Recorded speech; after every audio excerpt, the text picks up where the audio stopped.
internet, no communication, I start to think about it, following up with the news. I don't know, like every day, the first thing I do in the morning is just check where he was last seen online. That's it. I'm covered with, I don't know, like I feel myself shamed. I feel like all those negative things that, okay, I cannot do anything for him in action. All what I have to do is just sending him like nice words, supporting him, telling him like, please stand up for it. You are making history. All those kinds of words. But this is what I'm living now. Like part of me is living there. I still remember like when I was young at that time, and we've been studying there. We've been studying at the university, computer science. We've been programmers and things. So we shared projects, we shared the lectures, we shared a lot of things that happened between us. Then we separated, like this is how life is. And then we reconnect again, and now he's there. So he passes you his greetings to you, asking you to support him. I know it's hard, it's difficult, it's heartbreaking, but yeah, we are strong, we can stand up, and we can fight back.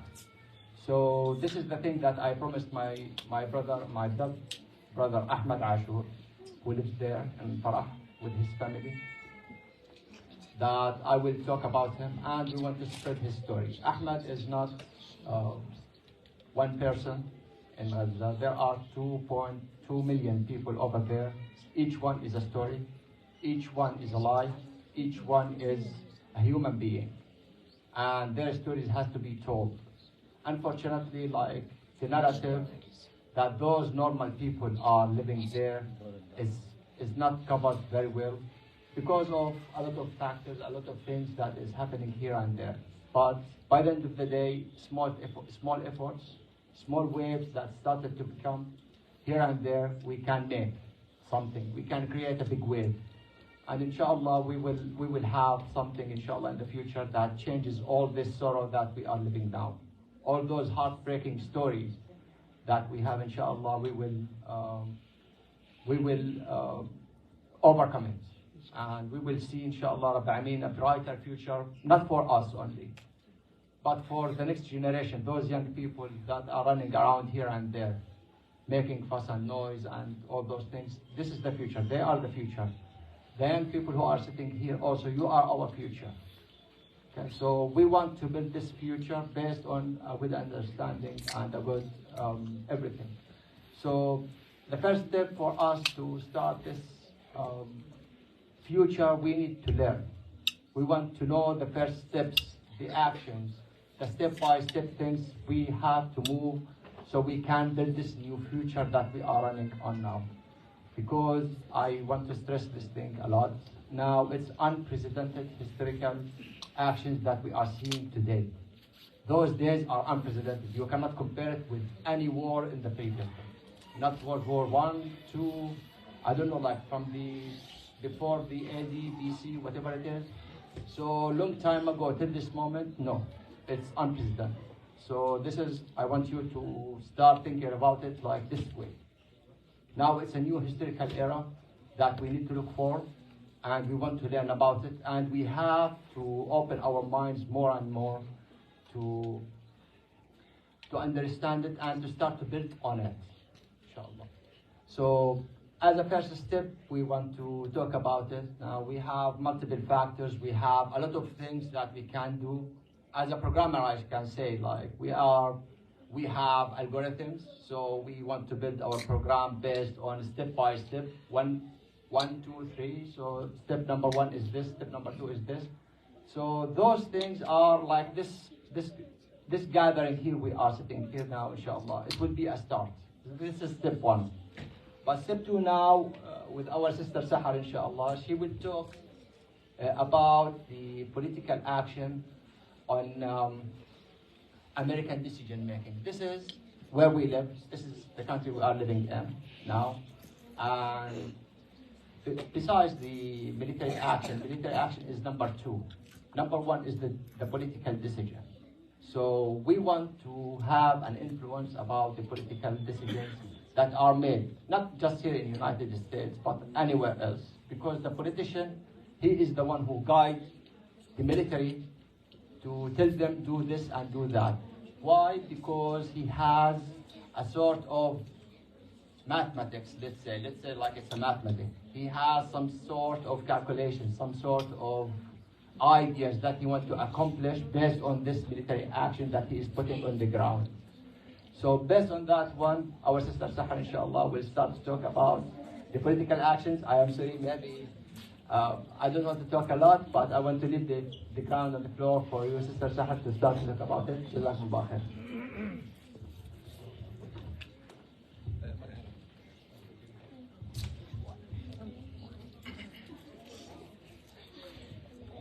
Thank you so much.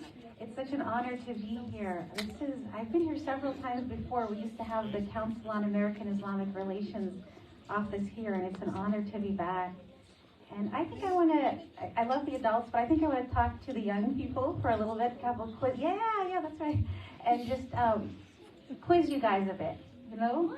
What's the very, very, very, very, very first thing that the angel asked Nabi Muhammad to do?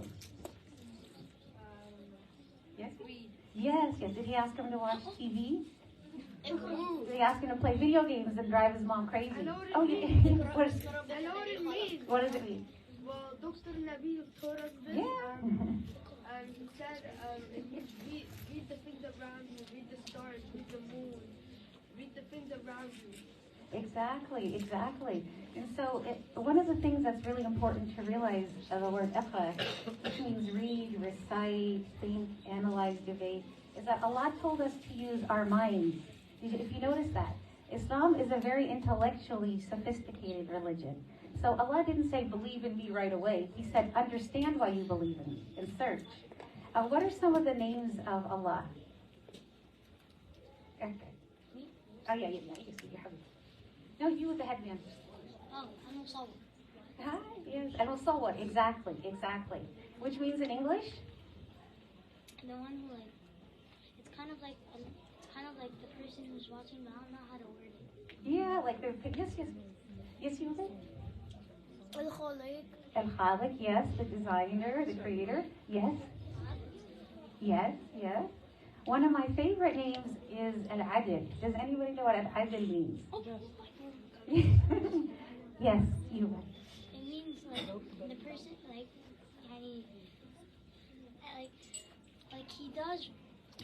he does what people deserve, kind of like that. Yes. It's fair. It's fair, exactly. So when you think of a scale, what do you think of? Like something being in balance, right?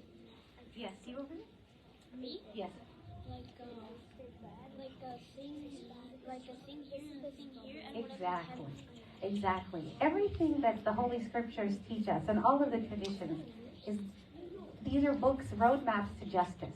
And justice is when all of Allah's graces, when all of the ni'mah is distributed equally among His people. And that is the main goal in a lot of the Holy Scriptures. There's even a quote from the Quran, and it's on the Harvard wall, right when you walk into Harvard Law School, one of the greatest quotes about justice. And what we have to remember here is that the best way to strive for justice is through political action. Now, how would you describe Prophet Muhammad at his daily job? Young girls over here, what would you, I'll be right back. How would you guys describe his daily job, Nabi Muhammad? I would describe him. Yeah. Yes. He worked as a shepherd. Well, yeah, he was a shepherd. He was a really good shepherd, but yes. And a merchant. Yes. And he? Sent the message to people. Yeah, he sent the message to people, but he was always an amazing political organizer. And all of our prophets, they lived in communities of very different people, very different ideas, very different wants and needs. And he was one of the best peacemakers and negotiators of all time, subhanAllah. And somebody asked him, what is more precious than your salah, your fasting, your prayer? What is it? Yes, does anybody know that? No. It's making peace between two people. Oh, you did? I'm sorry. And so the best way is to mobilize using your principles, using your ethics and the stuff that you learned from the Quran and from Hadith into daily life to get that justice for everybody else. And that's really one of our main things that we're going to be judged on. And in this country, it is a democracy, but it's a very, very Islamic country as well. We always have Islamic shuras. And that is when people of different communities get together, and they negotiate, and they decide what is best for the community at large. And one of the best ways to organize politically right now for Palestine is to talk to people about making it a human rights issue. It's not really a religious issue. It's not really an issue, about real estate right now. It is, of course, but the main thing is that we don't want, and as Muslims, we have to stand up for everybody's human rights, even if they don't necessarily believe in the same thing that we do. The best way to do that, for me, is to get with people that think the same way as you do. Has anybody ever felt discrimination in their school? Yes, yes. And you notice, is it just towards you, or is it towards other community members as well? Yes, yes. And it's imperative upon every Muslim to strive for justice, but to stand up for something that they see wrong. And one of the best ways to do it is through your allyship with your friends at school. If you see two people you see somebody bullied at school, right? Yeah. What is the best thing to do? Yes? No, I have a better one. Good, good. Yes? Okay, go ahead, Harvey. Me? Yeah. Smack him in the face. No, that's not a the Nabi Muhammad was a non-violent resistor. Non-violent. With the tongue and with the hand and the sword. Yes, behind you. To just ignore them and run away. No, not to ignore them. Okay, I'll give you one more chance. Yeah. To protect them. Well, to protect them and to speak up against them. When somebody doesn't have a voice, you are the voice of a voiceless. It's your Islamic duty, when you see something wrong or an unjust situation, to speak out for it. And one of the best ways to rectify a situation is not through the violent means. It is through peaceful negotiations or mobilizing the laws in your country. Every country has a set of laws. And here in the United States, one of the best ways for me is to mobilize, kids, are you listening? Is to mobilize your communities and your lawmakers. And so one of the best things right now for Palestine, I know I'm Iraqi, and I remember 30 years ago when Iraq was invaded, how nobody would believe us. We did not have the cell phones. We did not barely have the telephones. Everybody thought it was a video game. It was the most horrific time. The most horrific time. We could not reach them. There was no internet. And everybody thought they were on the right side. Let's go get them, and let's do this, and let's do that. And I always say that if Iraq exported oranges, they would have never invaded us. So obviously they needed something from us. But the situation now is that the country here has not learned anything from what happened 30 years ago. It has not learned anything from what has happened. And alhamdulillah, now we have masajid. When I was a kid growing up, we had maybe one masjid downtown, about an hour away. And we did not have the manpower that we have right now to organize and to mobilize people to see the truth. And that is the most important thing, when you can go and sway your government lawmaker to vote in your way, to show them that our voice matters. And alhamdulillah, one of the best ways to mobilize for Islamic communities is we have it right here, mashallah. Here's the mass building. We have our jawamar. We have real estate. We can organize real estate. What can we do here? We can have voter registration polls. We could have voter drives. We could have coordinating meetings like this. Another thing that we can do is we can encourage everybody to vote. I know growing up, a lot of my family did not vote. But I remember the day that Iraq got to have the Iraqi elections. I remember flying out to Los Angeles just so I could vote. And I cried when I voted because I never thought that I would ever have a chance to vote anywhere. Another thing that we could do is to get with kids or with people that are like-minded than us.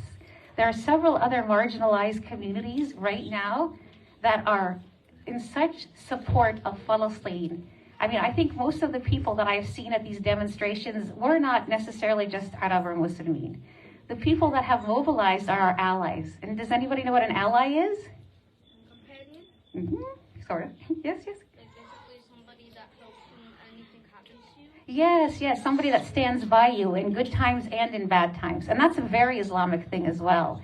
What are some communities here that that you feel that you have your allies with?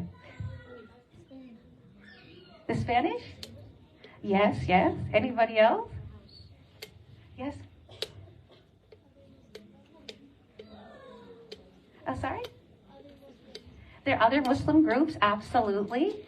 I know in my community we have the Haitian community who are very much pro-Palestinian. I have a lot of Jewish friends that are very, very much pro-Palestinian. Yes?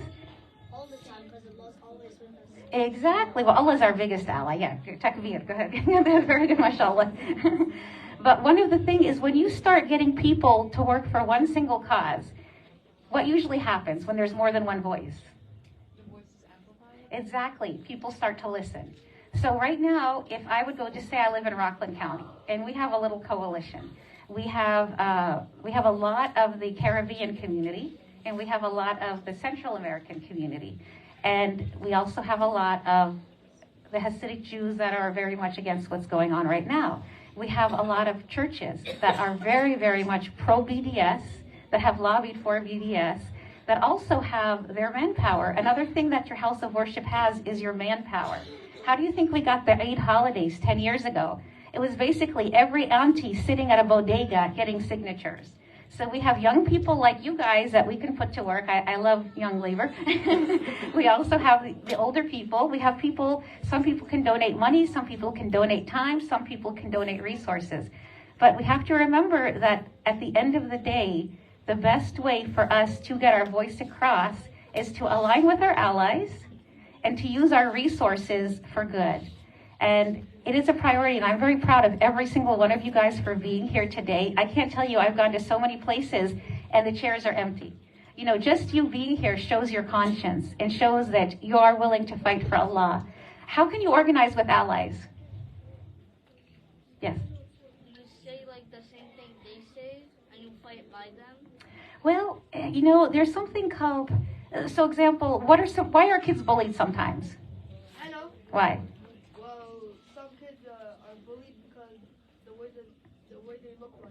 Yeah, the way they look. Can somebody control that, really? I mean, I can't make my hair, you know, red. Not legally anyway. Yeah, yes, have you I have two things to say. The first thing is, you can't judge anybody because we're all creation of Allah. Yes, yes, you can't judge anybody. Yes, one more. Have you, then? And another reason that people get bullied is because of the clothes they wear. Yes, yes. And so why would you be an ally? Usually you're an ally because you relate to something as well. A lot of other communities that are oppressed and also marginalized feel the pain with you. And if you stick by somebody who has an issue that's similar to you, then that's when the work goes from here to here. A lot of people right now, for me, when I organize with Palestine regarding Palestine, it is basically a numbers issue. It's a dollar issue. Me and my friend Debbie, you know, like we were driving down to New York and we're like, oh, the money could have been used on these bridges. The money could have used on this. You know, you get your points across, and what would you guys do at school? Who would you talk to if a group of you saw somebody get bullied? Who? So if I saw somebody who got bullied, I would rather go go and say, why are you bullying him? First of all, he never did anything. Well, who would you go to at the school? Like, who's the top person? Principal. Yes, exactly, because he's the one that spends the money, and he's the one that makes the decisions. You guys can talk amongst yourselves forever and say that it's not fair, but unless you go to the top and report it, nothing is really going to happen. You know, you can, but, you know, unless you go to the person that's actually signing the check.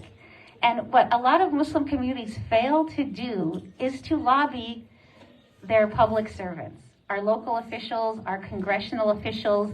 And when you go in with a group of other allies, they realize we're not just losing the Muslim vote. If we don't shape up and we don't get our act together, the Haitians are going to get mad. The Dominicans are going to get mad. You know, the Presbyterians are going to get mad, because all of us have a vested interest in peace, but all of us, a lot of people, it hurts them in the pocket. And I think that's been one of my best things, is when I go and I make it a human rights issue and I make it a monetary issue. And that has helped a lot, but also getting to know your neighbor, speaking about the issue. How many of you how many of you are Palestinian, mashallah? Mashallah, mashallah. Yay! I remember during the Gulf War, when I was Iraqiyya, like 1 minute we were like the kings of civilization, and then the next minute they didn't think we knew how to read and write. Your privilege can go like this, and it was the most suffocating and demeaning and demoralizing time ever, especially knowing that our US dollars went towards that, But now we have numbers. Before we were just one family. My parents, we were one family in South Florida. Now, mashallah, there are hundreds of families, thousands of families that you can turn around and go to for help. What are some other ways you can work with your allies to organize politically? You can pick phone banking campaigns where you can meet at like a really, public area and just call your representative, your council members, your representative, like your congressional members, Congress. One, for disruption, Yeah. and two, the more people you call, the more likely the representative in question is going to see you. Yeah. The more that you make noise and the more that you constantly show up with a group of people behind you, the more that they will pay attention and listen. How else can you get help? I feel like allies, they don't, they usually help you, but, you could use your ally to help, other people. Exactly. If somebody's getting bullied, you both of them go stand up for the person that's getting bullied. Exactly. And what's your name, mashallah? Oh, Mazen. I mean, yes, it's, there's a ayah in Quran, ta'arafu, which is the one, ta'arafu, you can say.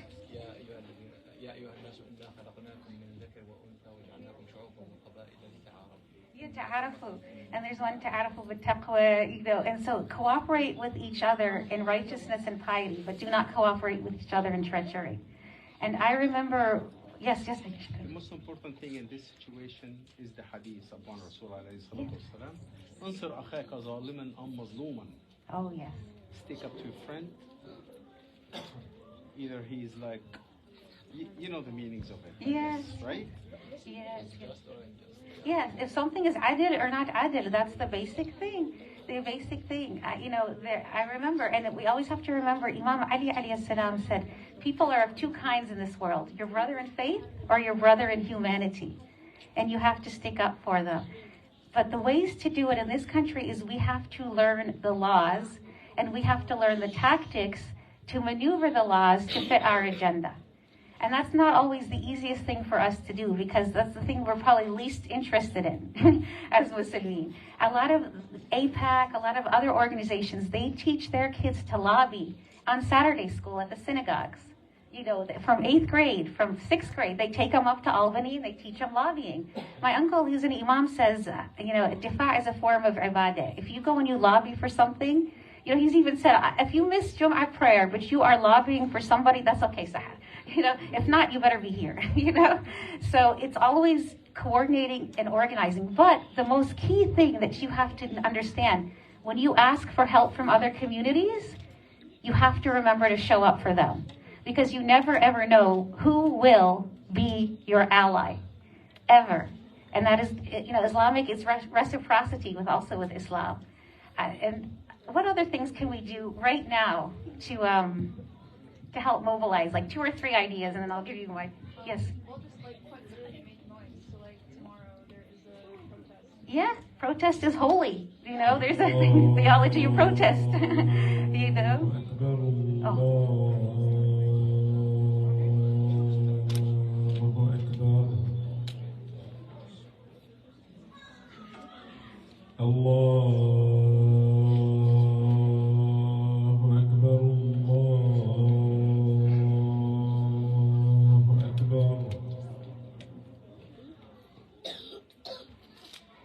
أشهد أن لا إله إلا الله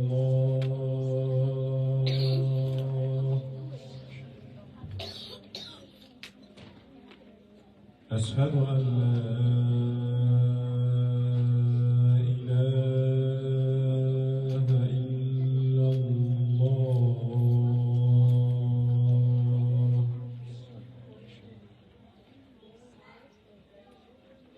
أشهد أن محمدا رسول الله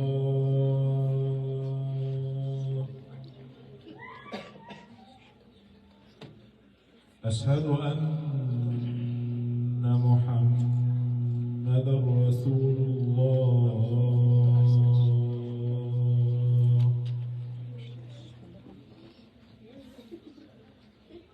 حي على الصلاة.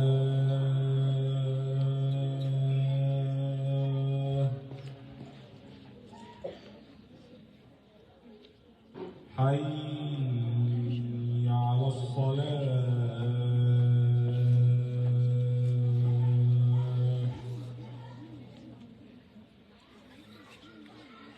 حي على الفلاح.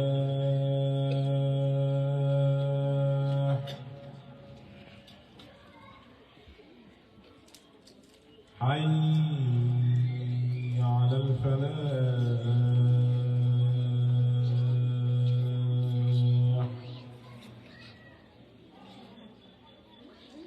الله أكبر الله أكبر. لا إله إلا الله.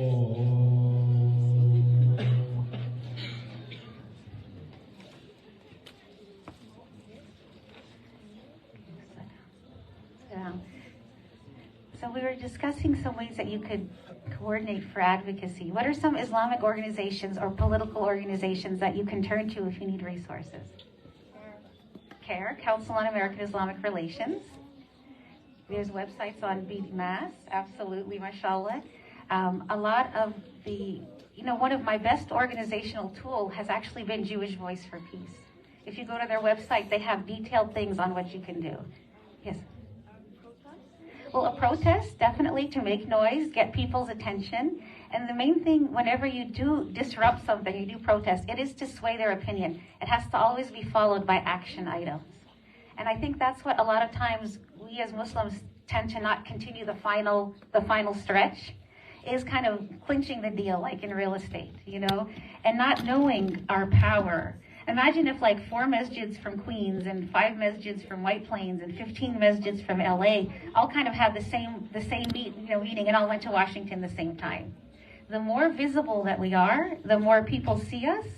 And remember, the first representation that people usually, when they think of Palestine or Iraq or Kashmir or any of the other areas, is sometimes us. They've never met another Muslim before. So sometimes the way that we carry ourselves is the exact way that people will see. So we represent everybody that's not here. Like, just think about it. Like, I am 1 visa away from not being in a bomb shelter in Iraq. 1 visa. If my dad would not have come to study in the 50s. And who am I? Why am I here? They're much smarter than me. They're better than me. They actually, so many things. Allah is going to judge us on the day of judgment of how we used our judgment. Going back to that iqra thing. We have to decide what is right and wrong and the best way to use our time and the best way to use our resources. And yes, Elaine, you had a question? Did you have a question back there? Oh, okay.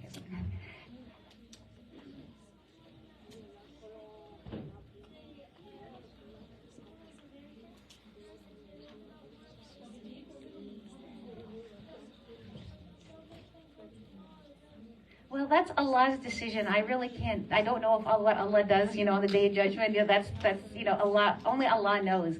But Allah judges us on our actions right now. And just by being here, I cannot tell you how many people I invited to come today, but you guys are here. So right now, you have the iman in your heart, and you know what is right from wrong. Yes. How Gandhi made a non-violent protest.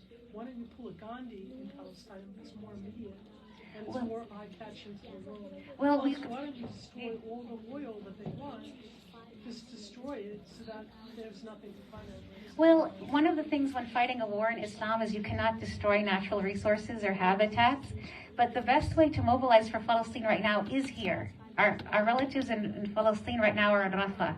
But the best way. Yes. If all the Muslims got together and did some sort of nonviolent direct action here. And that's where the unity comes in, and that's where the organization comes in. Absolutely. I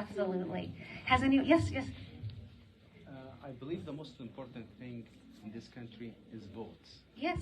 And that's what it counts. Yeah. And I've been calling that since 1985 when I got my citizenship and I got my passport and stuff like that. I've been calling people to start votes. And a lot of people are ignoring that. I even give them an idea, and it never worked up to this day.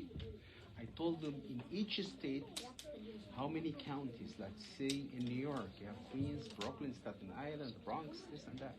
Now, how many masjid in each county? And each imam in masjid has to ask people who hold the citizenship. And you have the right to vote. Yes. And we have to collect that. And we choose with this is what the Jews have been doing. With the votes they count. Yes, They yes. go to the mayor and tell him, hey, we have 50,000 votes. What are you going to do for us? Exactly, exactly. That's a perfect way of community organization. If each imam, just say in New York City alone, did his Friday khutbah on how the holiness of voting, how voting really is a form of ibadah. You know, because I tell you, there are many people, many countries, our own countries, that don't have the right to vote every 4 years and kick out somebody. So that's a great idea. If every imam and every masjid either became a voter registration hub or became a place for like phone banking, and you know, we kind of made it part of our daily lives to fight for issues, not just this issue, but any other issue. Imagine what our congressman would say if we had 2 million voters. People say that there's, 400,000 Muslimin in New York City, just in the greater New York area. If each person gave 50 cents, that's a budget of $200,000 to politically organize. And that's 500,000 people who will vote. They will take our numbers seriously. That, combined with your allies, can do wonders. And that's one example. And you need to be creative, and you need to come up with ways strategically that you can use your powers for good. Any other last minute? It's a good idea, but never got it to an action. Exactly, and that's where our own moral autonomy comes into, because Allah gives us a choice, you know, and it's very easy to turn on the TV instead of watch the news. And that's when shaitan takes over. And that's when you say, A'udhu billahi minash shaitanir rajeem, and you focus on what Allah needs us to do right now. And that is a form of political action. Thank you so much. Any last minute question? Anybody about organizing or any tools, resources? Yes. I was going to say students are also at the forefront of organizing for Palestine. Recently, UC Davis divested from their investments in the organization, and that was like a divestment of $20 million. Yeah. That was a landmark decision, and that was more so caused by student organization for Exactly. Ta'awanu taqwa. Yes. Cooperate. Yes. Oh, can you stand up, please? I can't hear you. Voice.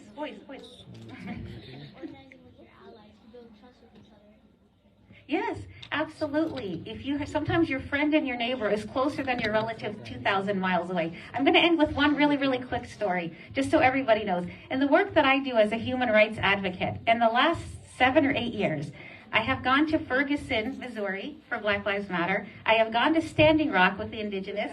Oh yeah, I have gone to this. But with the day that we had the Muslim ban, I woke up and this side of my body was numb. I could not do anything because it affected me personally.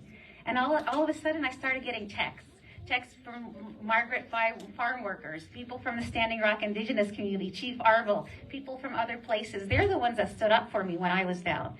So it is about, trust factor and getting to know your neighbors. Thank you so much.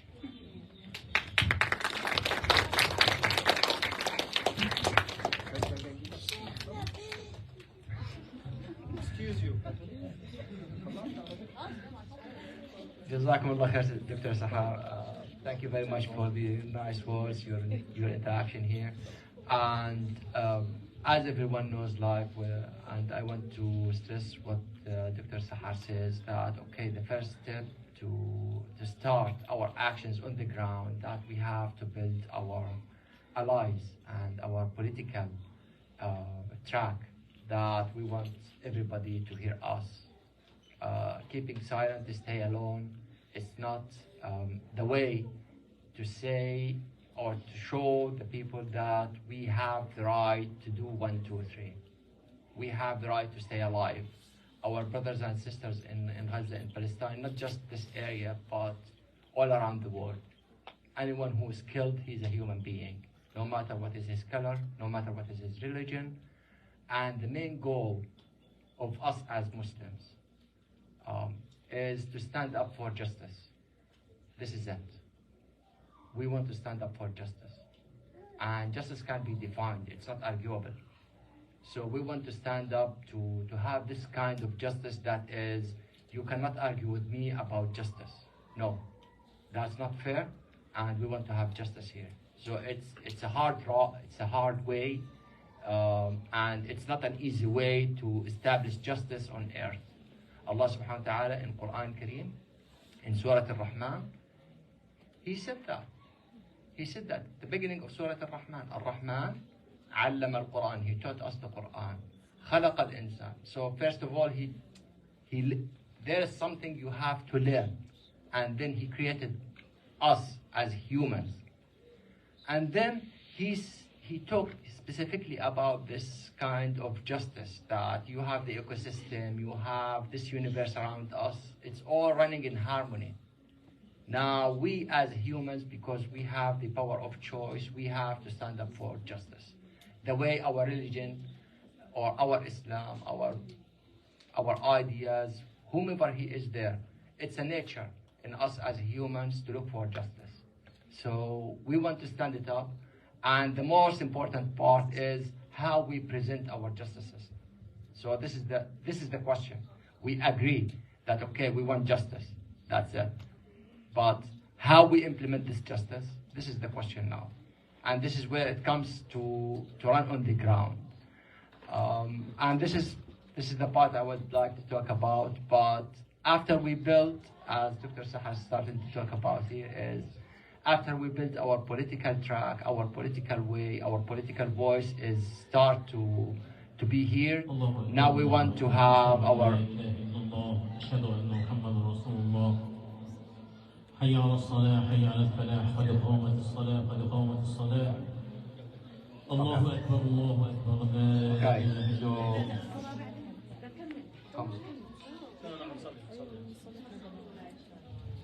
Okay, so I'm sorry about that. Like it's just they want to.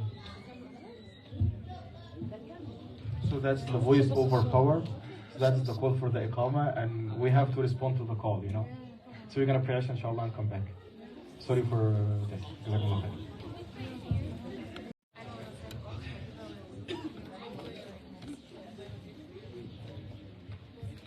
Assalamu alaikum wa rahmatullahi wa barakatuh.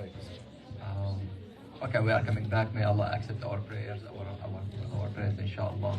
And write it down. Okay, so we started about talking about justice, and we want our voices to be here, and which is our next step. Now we want to manage ourselves. Personally speaking, as Ahmed here sitting in front of you, protesting is part of my DNA. This is how I define myself. So I love it. No, it's me.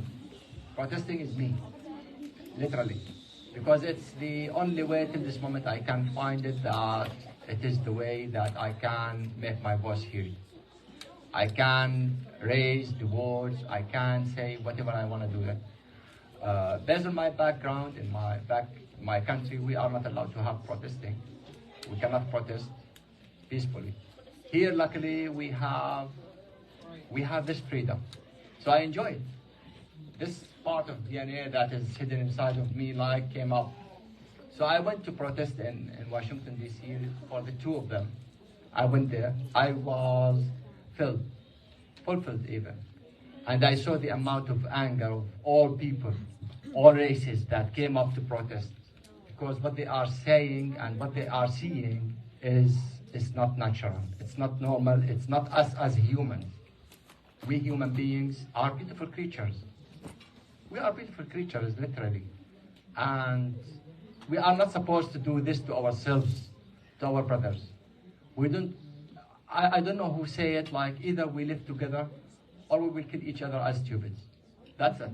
I don't know who said it, but yeah, we have two options. Either we live together, we accept each other, or we will start to kill each other. And that's it. Do you have any other option? No. I don't know. Like, this is logically like how I think about it. But we are talking about protesting now, and we want to see how to make our protest something as professional. Like, we want to go to protest, but not like anyway. No, we want to go to protest, and we want to be professional protesters. We want to demonstrate our rights. We want to demonstrate our things. We want to demonstrate our views in a professional way, and to have more details about how to demonstrate, how to support the cause that we are talking about now, which is Palestine. But it's not only Palestine, it's all the humanities. And this is what our brother Abdullah, inshallah, he will start to talk about how to protest and what is the role of protesting and boycotts also that will affect and will make our voices heard for the politicals, for the economics, for everybody, that yeah, we are here and we are fighting back.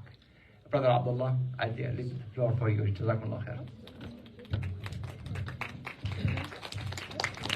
Jazakumullah khairan, Brother Ahmed. Assalamu alaikum wa rahmatullahi wa barakatuh. Bismillah walhamdulillah wa salatu wa salam ala rasulillah. Ashhadu an la ilaha illallah wahdahu la sharika lah. Wa ashhadu anna Muhammadan abduhu wa rasuluh. Rabbi shrah li sadri wa yassir li amri.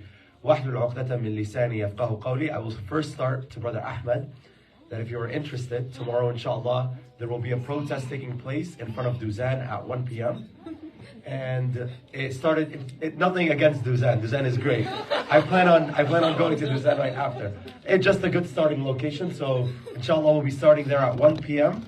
and we'll be taking the streets just as we did a few weeks ago. Alhamdulillah, Astoria is one of the best communities to come out to protest because mashallah you guys come out in numbers. You guys are very loud, and Queens in general, you guys are doing amazing work towards the cause of Palestine. But moving on from there, as that was just an announcement, we are now 134 days into this genocide. And sometimes we have to remind ourselves with the number, because in the beginning it was a number that we were maybe keeping track of a little bit more. In the beginning we were saying 1 week, 2 weeks, 3 weeks, and even the first month we started counting. And then I think a lot of people stopped counting when it hit 100 days. It was 100 days and that's it. People couldn't come to mind on what it means to live 100 days in genocide. And this is just from October 7th, by the way. We're not talking about anything before October 7th. But from October 7th, people found it hard to really think about what happens after 100 days. And so that's why it's so important for us to keep thinking about this number. Because this number is our motivator to what we are doing here. This number is our reminder that our work is nothing close to being over. Is that if that number wasn't a number that we had to keep counting every single day, that means our work is done. But that is not the case that we are in right now. And as always in the talks that I usually do, and I was just in Boston yesterday, alhamdulillah, talking to some of the Harvard students. By the way, I'm a student at Harvard Kennedy School where I study government.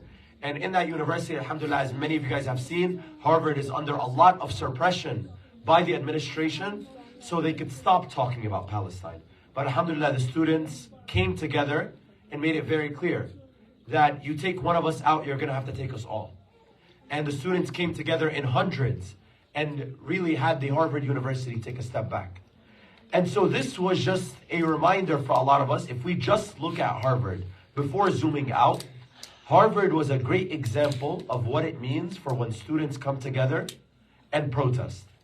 Because what happened on October 7th was that the Muslim Student Association, Harvard's Palestinian Solidarity Committee, and a few others came out and said we have to talk about what is happening in Gaza.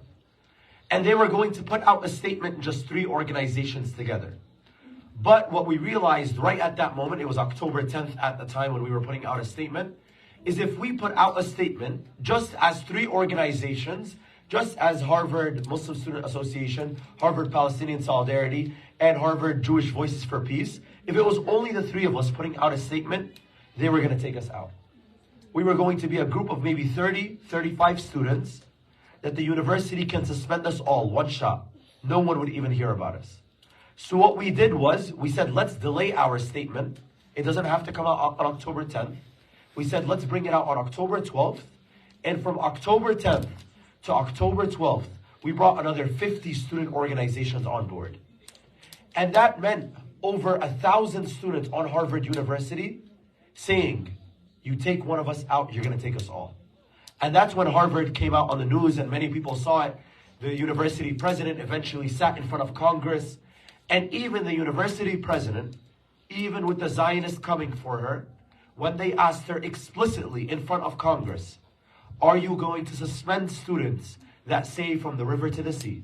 Are you going to suspend students that call for intifada or the expulsion? Will you suspend these students? And as much money and pressure that the Zionists have against this president, she said, no, it is freedom of speech. And we know that behind closed doors, if it was just 30 students, she would not have said this. But because it was 1,000, because it was a number that she could not dismiss, she was forced into a corner. And even after that, what was funny was, even after she said this, 2 days later she was kicked out from being president. And that was because of other allegations that they came up with a few days later. But this just shows us a very important point, that we definitely have power in numbers. And we cannot ignore that. Sometimes people come up to me and we have this protest tomorrow and people are still texting me and they're like, look, it's 130 days plus into what's going on. What's my voice individually, what's Abdullah, Muhammad, Ahmed going to do for the Palestinian cause? And the reality is that Muhammad on his own is not enough. Abdullah on his own is not enough. But together, collectively, we are more powerful. No one is more consistent than Muslims on this issue. Even Zionists themselves are not as consistent as us. And I could prove that to you because on October 7th, when everything was happening, you go look at Tel Aviv airport and you will see that Zionists were leaving in thousands. While the Palestinians said, no, this is our home and we are not leaving nowhere. And even till this day, when Gaza is being bombarded, when they are not letting aid go through Rafah, when they are not letting Palestinians even want or have the opportunity to have their own airport, Palestinians make it clear now more than ever, this is our land and we are not leaving. And there is a very beautiful folklore that I used to always listen to as a child, that in that folklore they used to say, Al-Ard ilna wal bilad bladna. And that means this land is ours. And it's always been ours. And that's something that we need to get through to our heads. Is we have to get through this roadblock that we have mentally. That we aren't fighting for what doesn't belong to us. We are fighting for what has been our parents, our grandparents, where they still hold their keys at home. And that is just a very important reminder. Now, onto the boycotts and protests. We've been over 130 days, and it is very clear. I don't have to say this. You guys don't have to believe me on this. But now, in this last aggression that the Zionists have done against us, the protests have been bigger than ever before. And you could ask your parents as well. We have never seen this consistency in protest, where even 130 days in or more, tomorrow, for example, thousands will still come out. That did not happen in any kind of movement. And most movements, even political theorists will say that most movements will die after a month. Where even Ukraine and Russia, when we were talking about it in 2021, it was all over the news. This was something that the US was supporting. And they were supporting Ukraine. You saw protests for maybe the first few weeks. And this is something that the US is talking about in a very positive mean. Now when we're talking about the Zionist entity Israel, where we are funding it, just to make it very clear, it is my tax dollars, your tax dollars, and tax season is coming up, by the way. It is those tax dollars that we are going to be paying that are funding this. So when we talk about protesting, it's not an option. It is more of an obligation. When you say, I don't want to protest, you say, my tax dollars can go wherever they want. I don't care. It's one or the other. Either you are ready to fight for where your tax dollars go, or you are ready for it to go to wherever you want. And we know that the United States historically, over history, has not listened unless there is a shaking within the system. We cannot expect the system, the United States, to change on its own. It will not change as much as we love it to. It will not change through our Facebook posts or our Instagram posts alone. Yes, it is a huge factor. Yes, there is a protest through your cell phone as well, where we make sure that the algorithm, and you're a programmer as you mentioned, the algorithm is a huge piece, where we need to make sure that we're always talking about Palestine and it stays on top of everyone's feeds. But also as important or even more important is what people see in front of their own eyes. And a story that I've heard multiple times, especially at protests, is that there are always people looking at us through these windows. And at the first few times that they see us marching through their neighborhood, they're going to be annoyed. Whether they're Zionists or they're neutral. They're not going to like people disrupting their neighborhood. But after the first few times, they're going to be forced to at least look up what they're going to write on their Googles, and they're just going to write Gaza.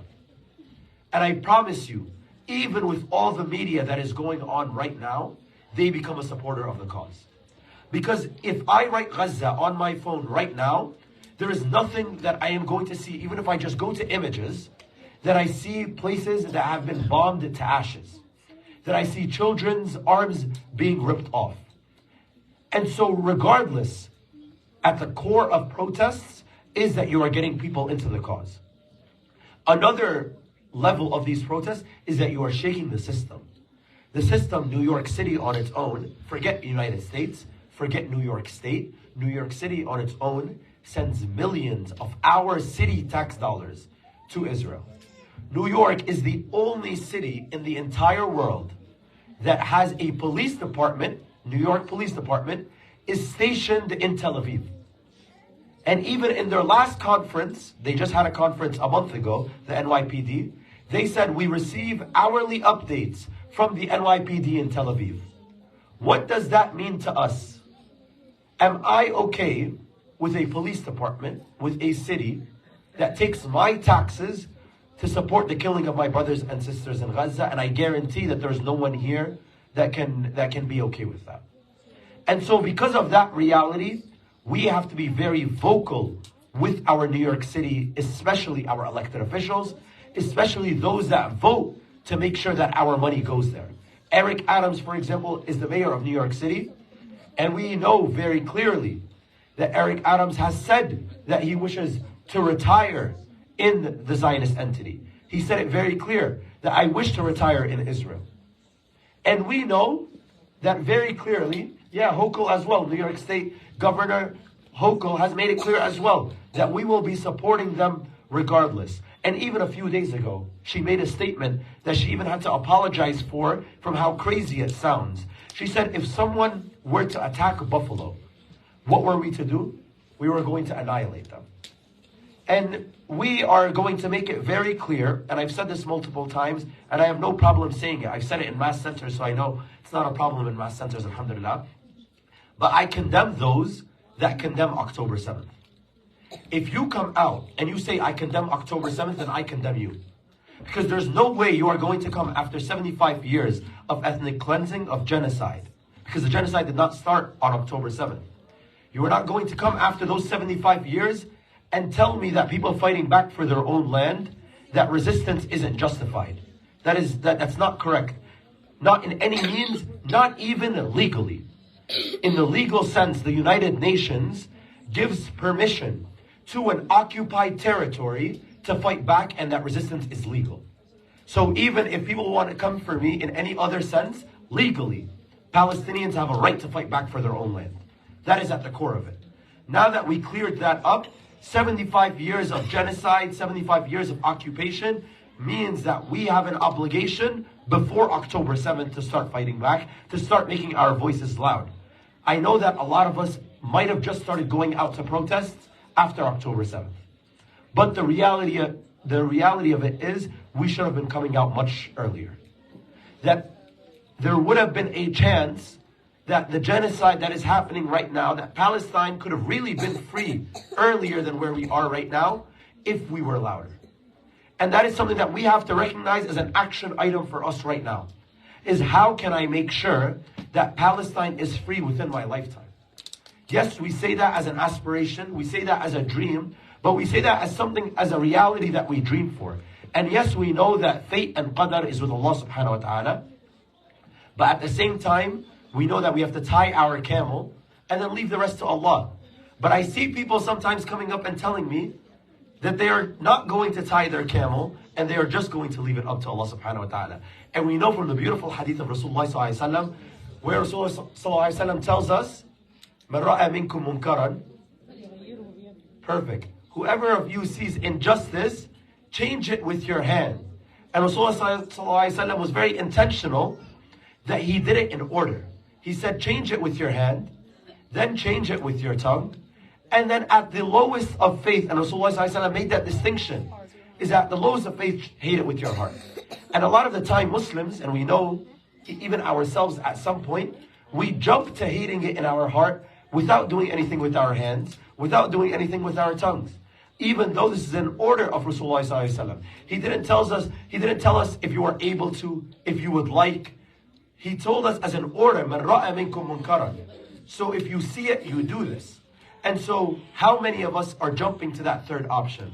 So a quick action item. To change it with your hands, come down to protest.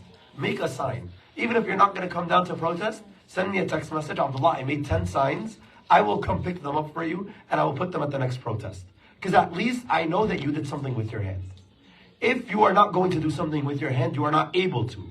You are sick, you are disabled, you have work, and that's the reality. A lot of us have work, have school, we're not able to come out to a protest at 3 p.m.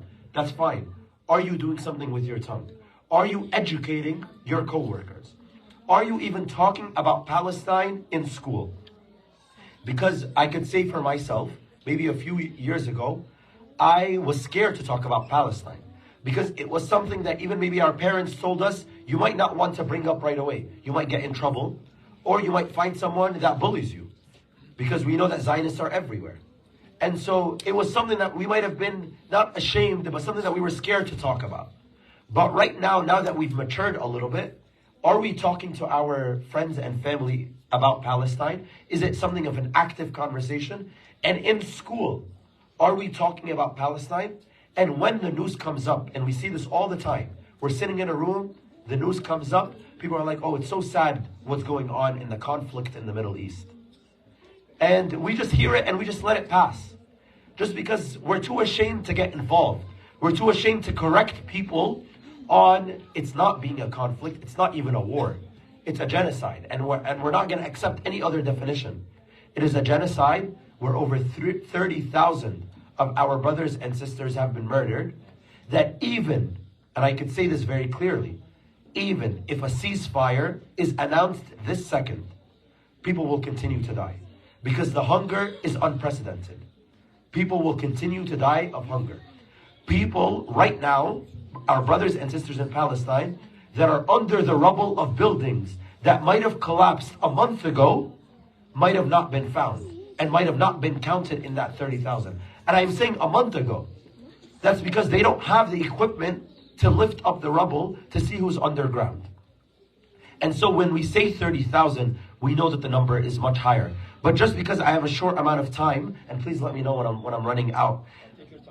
No, I'll finish quickly. No, but so when it comes to boycotts specifically, we know that when we do boycotts, and we see this all across the BDS, the Boycott, Divest, Sanction movement, the most powerful boycotts are targeted boycotts. If we tell everyone to boycott everything, everyone's just going to say, "Halas, I'm not going to boycott anything. It's too much for me." If people are already lazy to reshare an Instagram post, how can you expect them to pick between their coffees? How can you expect them to go to the grocery store and open their phone on an app, go to a barcode, see if it's BDS or not? So what this means is that it doesn't mean that we don't do anything. It means that if we say that there are targeted boycotts, and right now they announced that there are 3 big brands, Starbucks, McDonald's, and Disney, those are the ones that we are going to boycott until they're broke. And that's what it means for us. And we saw very clearly, Starbucks has come out and said that they lost $7 billion. We saw that McDonald's has come out and said, oh, our stance wasn't clear on this. And they're correcting a lot of their mistakes because they saw the power behind it. And so for us, this is a lesson that we know that when we do boycotts, we're going to target them very efficiently. We're going to make sure that it hits them where it hurts. that when their money starts decreasing is the only time they wake up. And even in the United States, and I'm going to quickly wrap up with this, the United States is a capitalistic economy. And this isn't something that I'm saying out of my own head, but in the United States citizenship exam, it says what type of economy is the United States. It says, and you have to correctly pick that it is a capitalistic economy, which means, in the most simple definitions, it picks profits over people. It doesn't matter how many people are dying. If profits are declining, we will change. So the only time that the United States will change, the only time that Israel might not be no more, is if the profits change. If money being donated, if Zionists aren't able to influence lawmakers, all of this comes back to money. And the best way to control money, politics is defined as two things, or power, better, is defined as two things: organized money or organized people. Zionists right now have organized money but not organized people. We have organized people but not organized money. As soon as we, as a community, come to organized money and organized people, Palestine will be free, inshallah. Jazakumullah khair.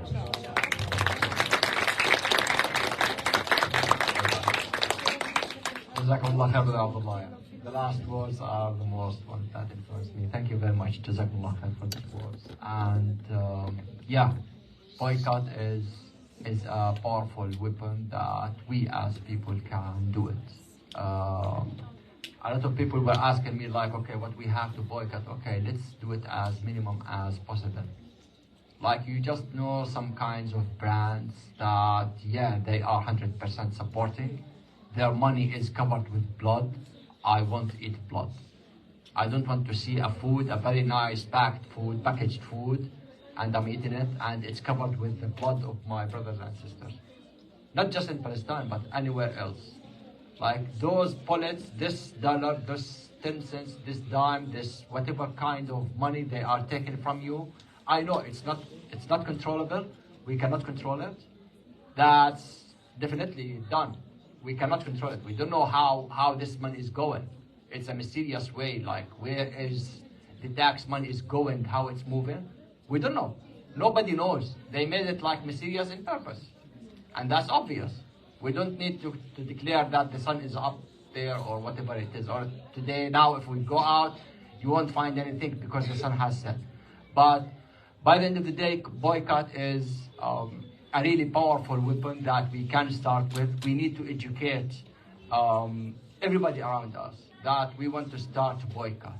Me, myself, I am a person who has a family and stuff, and I have to go to a wholesaler to do stuff like this. And then I used to go to Costco, for example. And then I hear that Costco is supporting the genocide that is happening in Gaza. I said, no, I will pay extra dollars for other shops, and I won't go to them. No.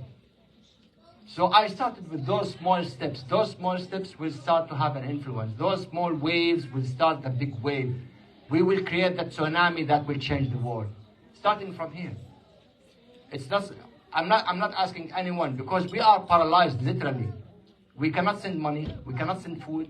Nobody can send anything inside Gaza, literally. This is what is happening now.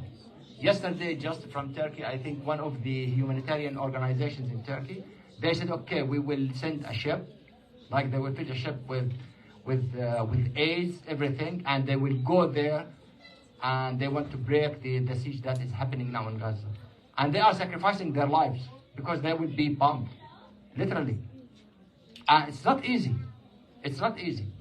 We are talking about numbers. Our brother Abdullah was talking about 30,000 were killed in Gaza. I can tell you now, you add another 10,000, they are unknown. And those unknown dead people, killed people, under rebels, under wherever it is, even under because of disease. Contagious diseases now, it's happening now in Gaza, okay? They are dying because of it. Now even dirty water in the North Gaza part, they don't find it, it's done. They don't have water, even dirty one. So boycott is really a powerful one, and I'm stressing this out, that okay, let's start with our families. Let's stop going to those places that at least if I do a little search, this brand, this shop, whatever it is supporting, no, I'm not gonna go there. I'll pay extra 5 minutes, let's say, driving to another place that I have to pay another like 50 cents extra for the same thing that I'm buying. But yeah, I am happy because I know that this shop is doing his business, but this one is doing his business plus his products are covered with the bloods of our brothers and sisters who are now under genocide and bombardment. And with that, we are talking now about actions and what we have to do on the ground, what we have to do over there. And I am really like feel myself, I don't know, like more than anything else because of the story I told you at the beginning of my friend over there. And one thing I want to mention here, because I start to watch podcasts that came up in Arabic. It's not in English. It's for the people who were in Gaza at the beginning of the war and they left. And they were talking about their 1 month, 2 months living there, how it was. Now it's worse and worse. We are talking about they were just saying their testimonies for the beginning of the war, for the first 2 months. And it's something that makes you not just cry. You question your humanity. Are you a human being or not? Literally.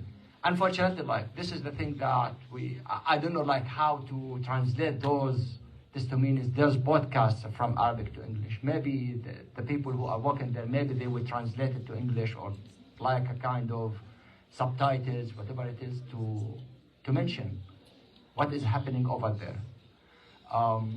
So based on actions, now we are talking about actions. We are talking about what we have to do on the ground now.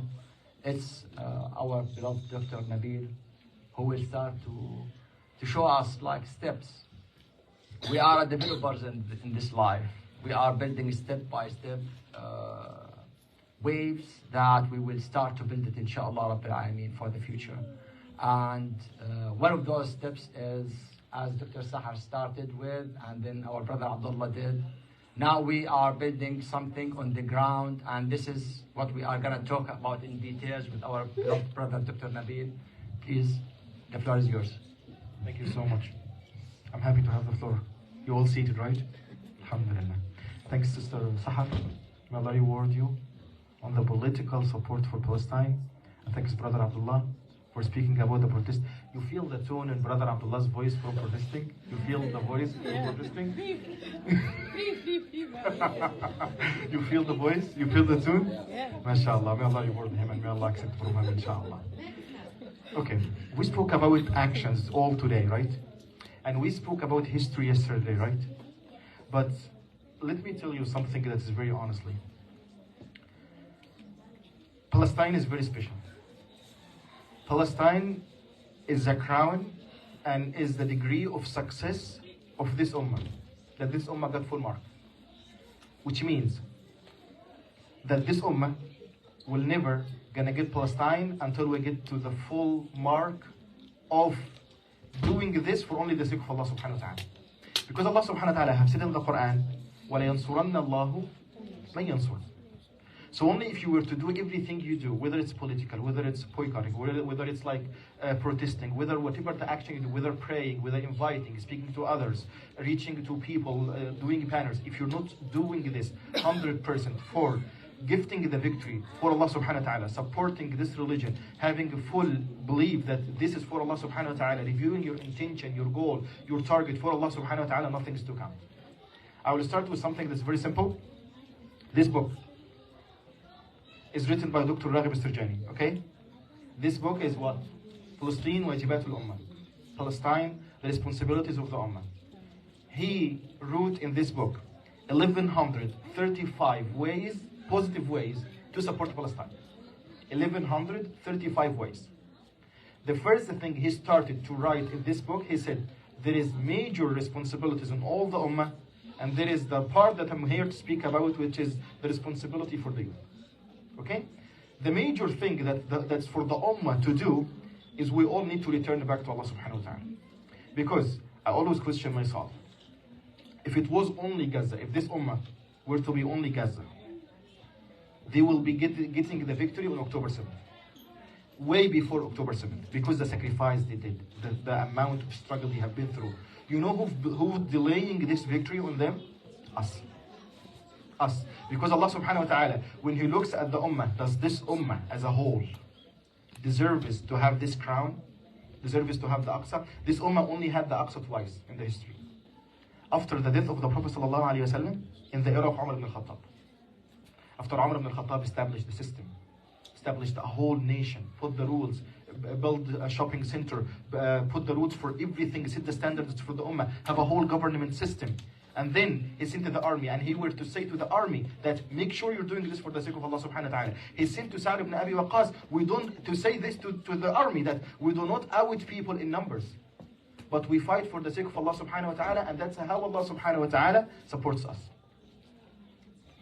You get the concept? This is the concept that's written in the Quran. إِنَّا لَنَنْصُرُ رُسُلَنَا وَالَّذِينَ آمَنُوا فِي الْحَيَاةِ الدُّنْيَا وَيَوْمَ يَقُومُ الْأَشْهَادُ. We only give victory to those who we support.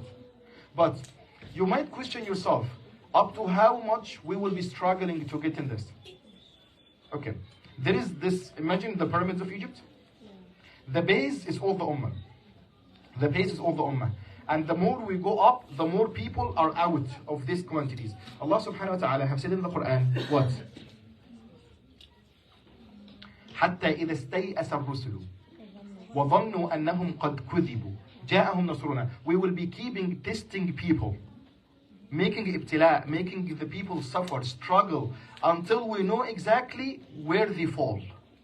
According to this pyramid, until we get to the top of the pyramids, where the prophets and those who believed and joined them are being very cleared, very tagged, very known between all the others.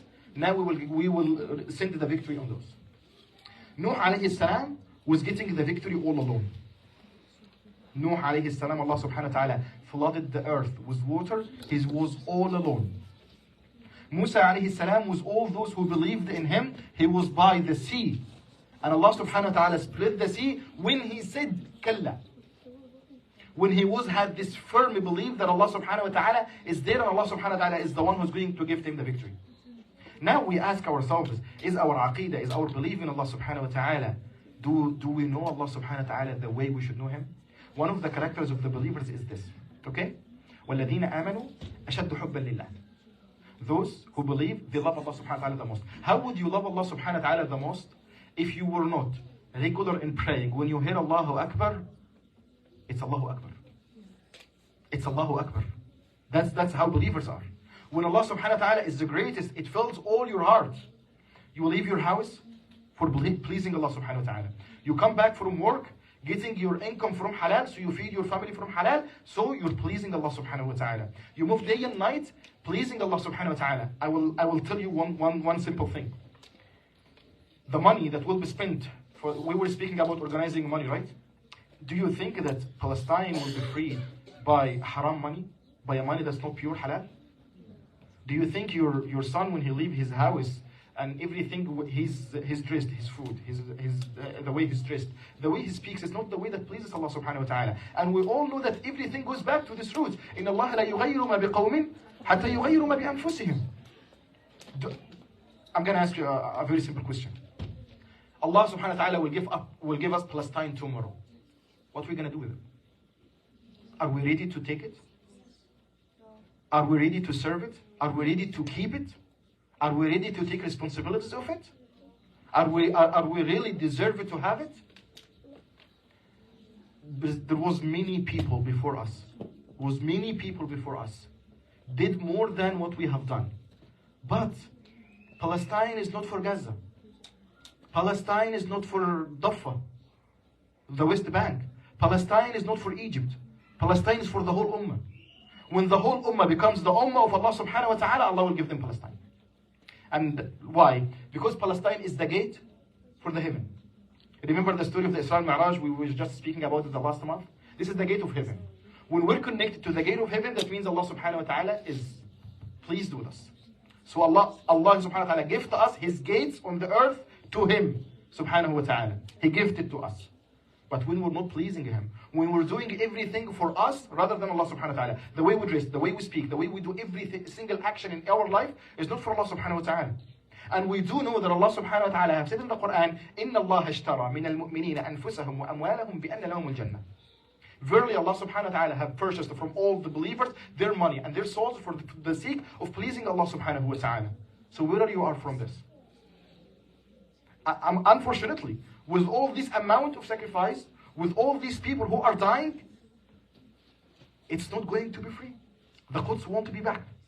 Because it is the crown. It is the jewelry of this crown of this ummah.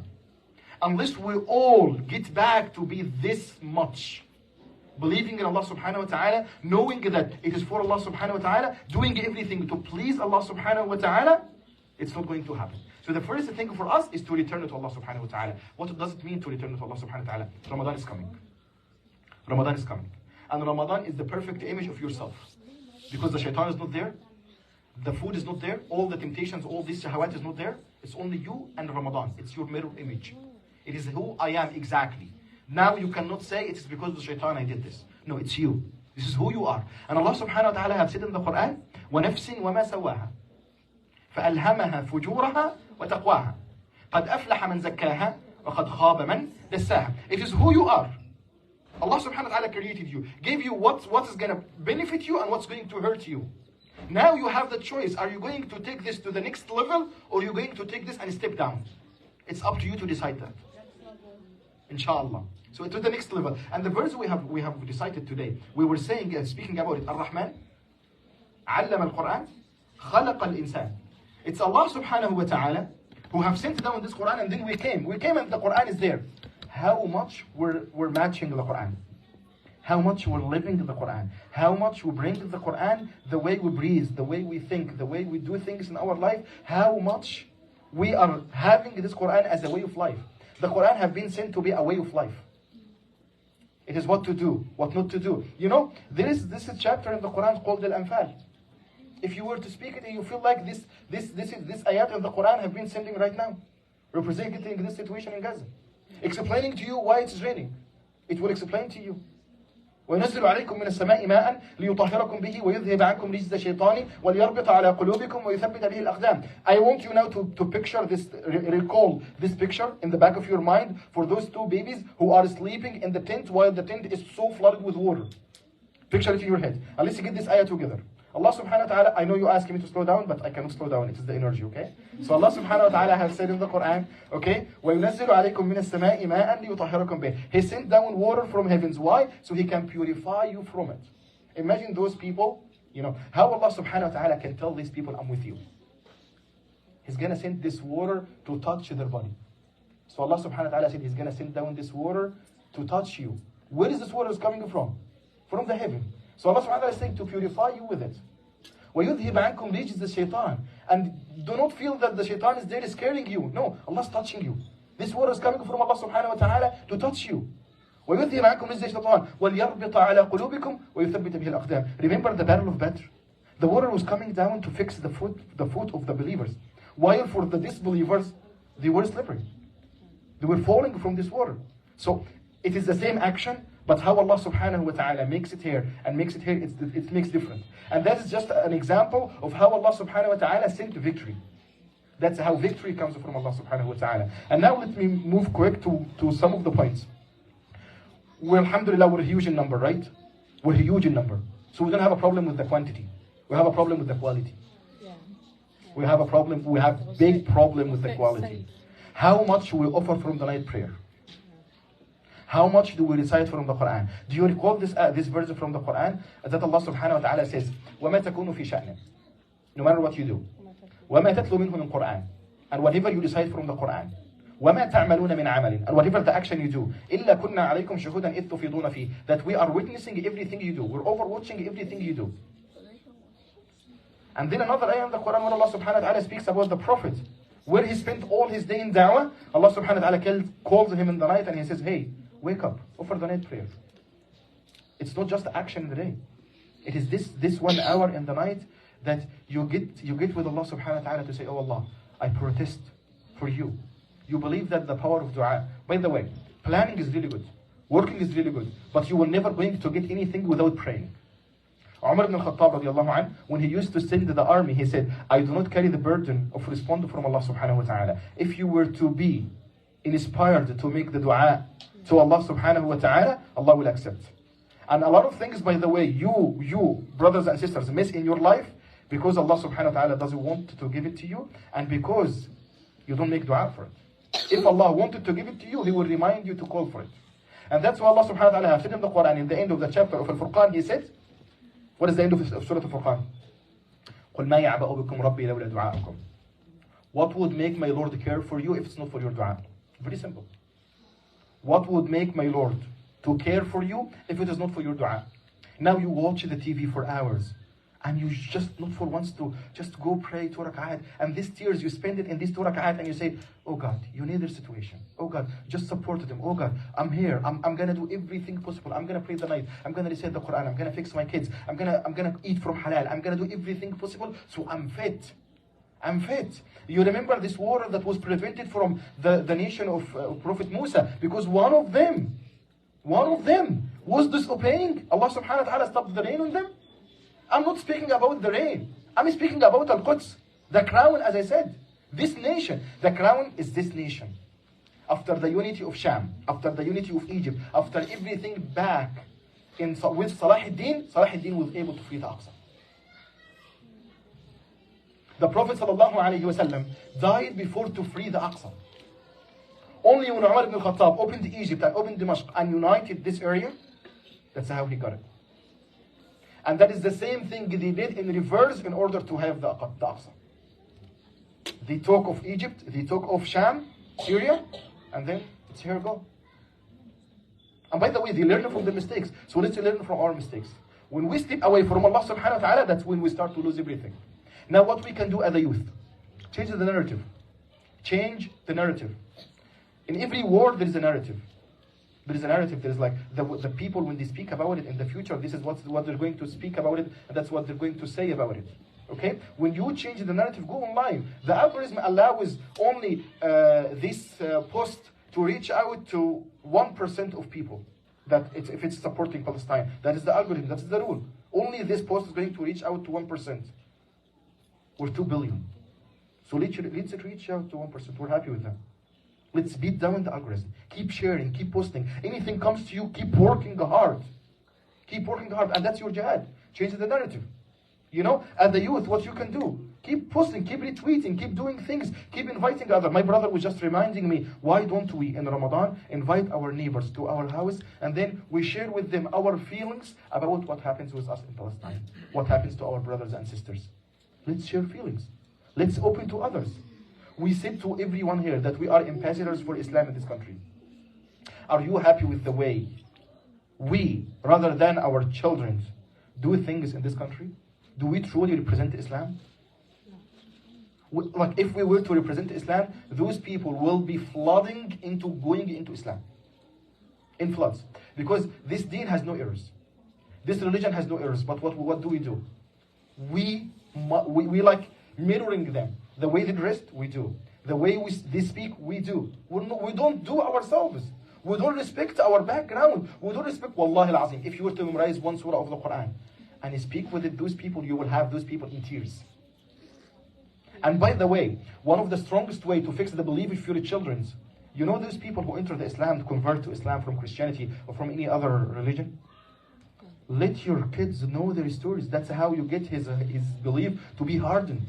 Salman al-Farisi, when he took the journey from Paris, and then to Syria, and then to Medina, and then he was enslaved, and then he was freed, and now he's free, and the Prophet, he's telling his story to the Prophet ﷺ. The Prophet ﷺ said to him, tell my companions this story, so they know that it is the truth.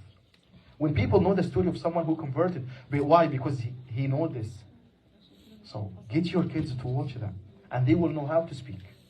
From this, how this person converted, they will know how to speak. And this will make him more into this religion. You know? And every day, day by day, change your, work on your intention. Work on your intention. Purify your intention. You know? Purify. You know what I mean by intention? We say in Arabic, niyyah. You know what is the niyyah? Your goal. Your goal. I'm doing this for the sake of Allah subhanahu wa ta'ala. I'm praying for the sake of Allah subhanahu wa ta'ala. I'm growing my kids for the sake of Allah subhanahu wa ta'ala. Whether I have kids or not, this is for the sake of Allah subhanahu wa ta'ala. And when we're in this condition, when Allah subhanahu wa ta'ala is all our heart, is for Allah subhanahu wa ta'ala, that's when we're going to have it. That's when we're going to live it. And look, this is Ramadan.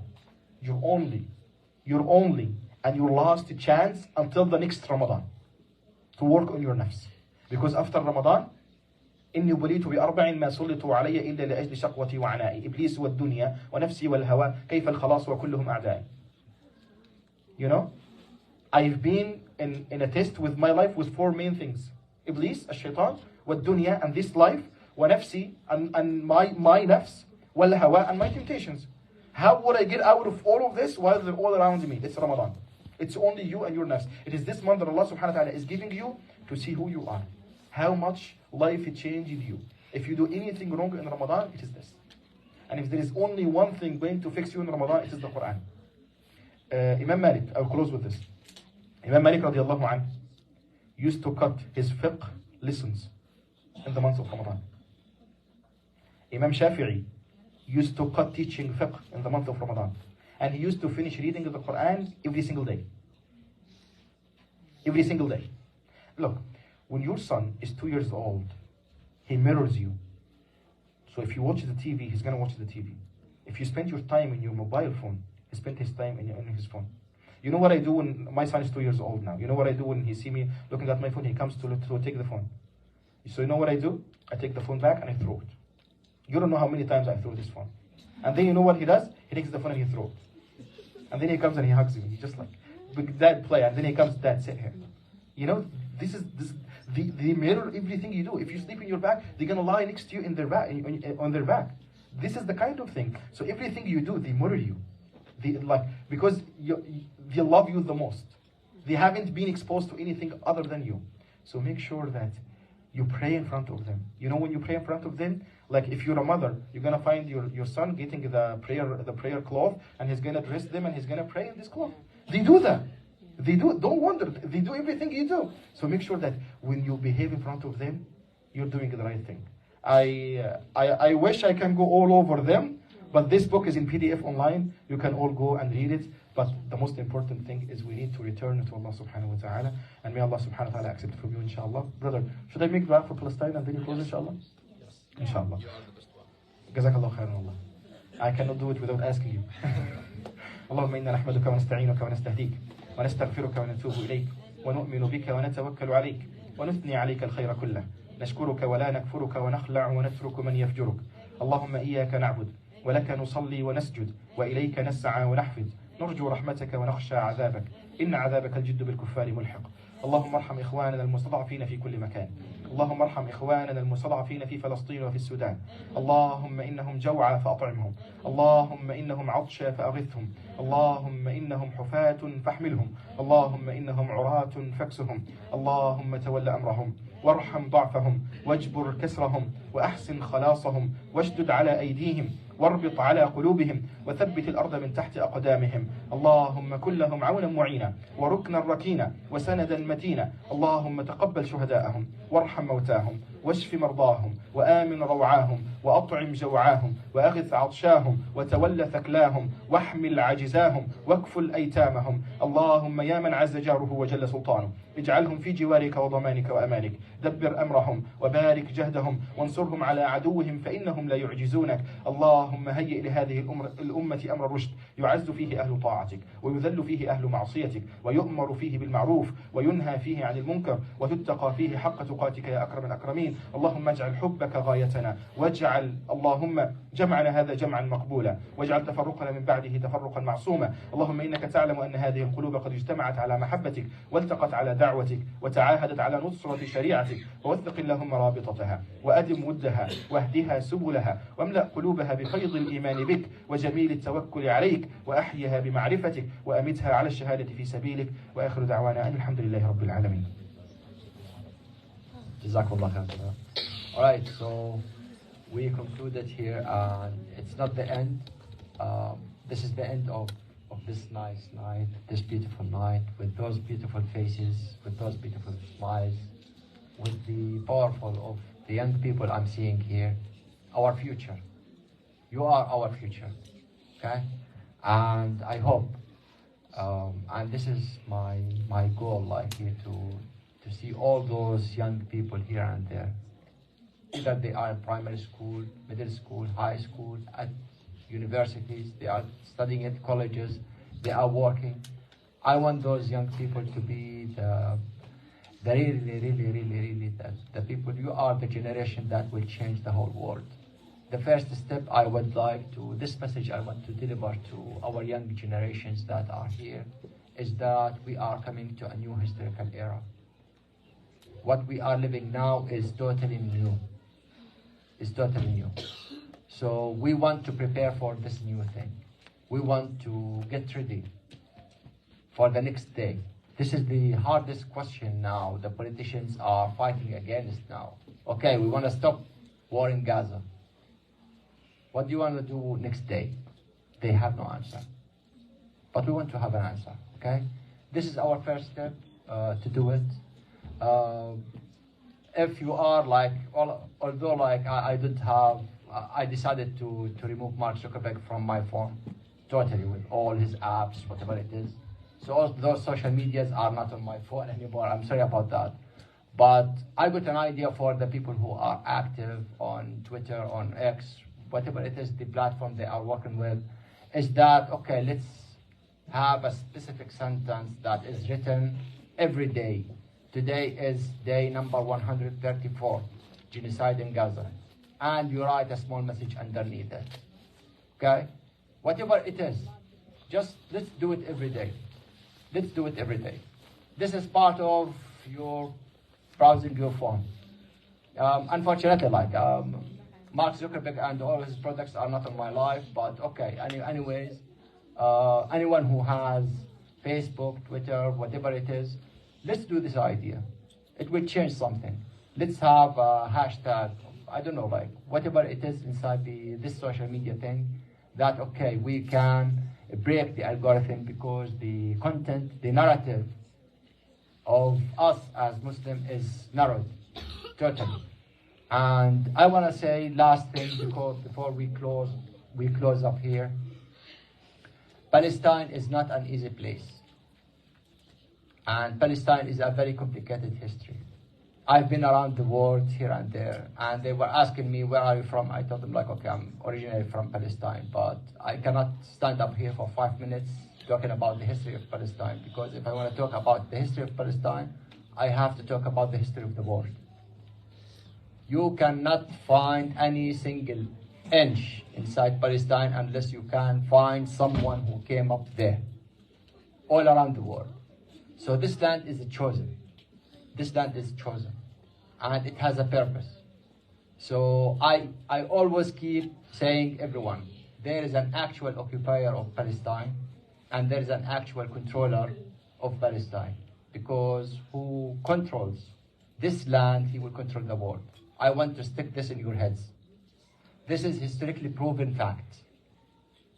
If you go to history and study all the civilizations, all the empires, all everywhere, anyone who controls the Levant states in general, Palestine specific, and more specific Jerusalem, who controls this city specifically, he will control the whole world. So now, and everybody knows that we have an actual occupier over there, and we have an actual controller over there. So we are fighting between the actual occupier and the actual controller. Please, brothers and sisters, we want to raise our knowledge, we want to raise our conscience about the things that are happening here. We have a problem gaining trust of others. Now it's open. Now the people are, like their receivers are totally changed.